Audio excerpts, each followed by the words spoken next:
এই ভিডিও লেসনটিতে আমরা এক্সেলের ডেটাকে টেবিল হিসাবে ফরম্যাটিং করা এবং ডেটাকে সর্ট এবং ফিল্টারিং করার অপশনগুলো সম্পর্কে জানবো। ধরা যাক আমরা একটি ডেটাকে টেবিল হিসাবে ফরম্যাটিং করার জন্য যে পর্যন্ত ডেটাকে আমরা টেবিল হিসাবে ফরম্যাট করতে চাই সেই অনুযায়ী আমরা এটিকে সিলেক্ট করব।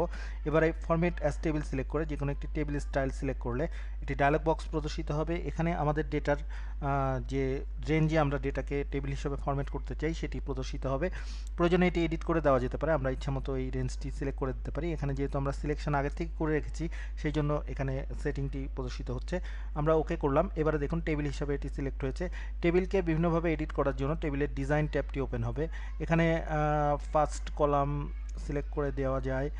টোটাল দিলে টোটালের একটি টোটাল রো দিলে রোয়ের একটি টোটাল ক্যালকুলেশন এখানে প্রদর্শিত হবে সবগুলো মিলিয়ে, অর্থাৎ গ্র্যান্ড টোটাল প্রদর্শিত হবে। লাস্ট কলামটি সিলেক্ট করে দিলে লাস্ট কলামটি হেডিং হিসাবে প্রদর্শিত হবে।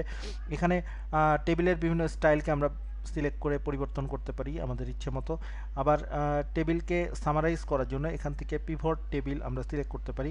পিভট টেবিলটি সিলেক্ট করার পর টেবিল যেটি আমাদের সিলেক্ট রয়েছে টেবিলের রেঞ্জটি এখানে প্রদর্শিত হবে। এবার এর ওকে বাটনে আমাদের ক্লিক করতে হবে।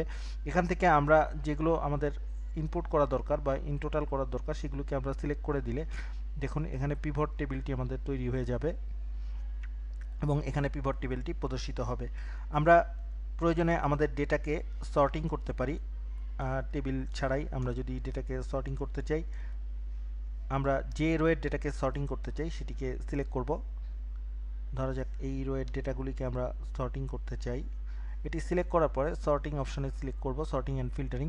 এখান থেকে ডেটাকে smallest to largest option select করে এটিকে স্মল থেকে লার্জ পর্যন্ত কন্টিনিউ কারেন্ট সিলেকশন দিব।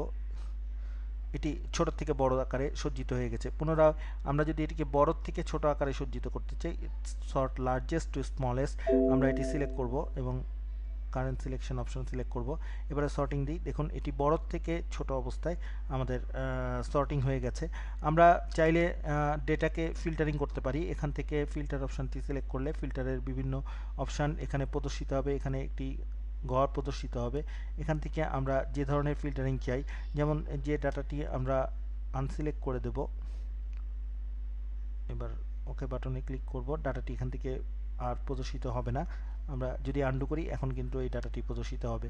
আমরা এইখানে যে ডাটাটি আমরা প্রদর্শন করতে চাই সেটি যদি বন্ধ করে দেই, দেখুন সেই ডাটাগুলো এখানে আর প্রদর্শিত হচ্ছে না। এভাবে আমরা প্রয়োজনে নির্দিষ্ট সেলের ডাটাকে আমরা সর্টিং বা ফিল্টারিংয়ের মাধ্যমে বিভিন্নভাবে সজ্জিত করে বা ফিল্টার করে প্রদর্শিত করতে পারি।